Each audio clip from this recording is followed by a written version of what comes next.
দেখাচ্ছি ভিউয়ার্স। জন্য পেঁয়াজটা ভেজে নিয়েছি, মাংসটাও ভাজবো।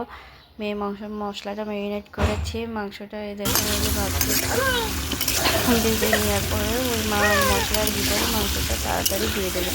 কষানোর সাথে সাথে মাংসটা দিয়ে দেবে। এই যে মাংস দিয়ে কষাচ্ছি, এর ভিতরে মশলাটা দিয়ে দেওয়া হবে এখনই। এই যে মশলাটা আমি এই যে দিয়ে দিয়েছি মাংসের ভিতরে। আমার মাংস রান্নাটা হয়ে গেছে। এখন আমি চালটা ভেজে দিচ্ছি। চালটা ভেজে নেওয়ার পরে আমি চাল, ভাত আর মাংস একসাথে করে নেব। একটু ঘি দিয়ে দিলাম এবং আস্তে আস্তে করে চালটা একটু বেশ কিছুক্ষণ ভাজা ভাজা করব। ভাজা ভাজা করে তারপরে হলো মাংসটা দিব। এই দেখুন আমার মাংস রান্না হয়ে গেছে। এই চুলায় রান্না করছি ভিউয়ার্স, স্বাদটা অন্যরকম হবে। চিকেন বিরিয়ানি।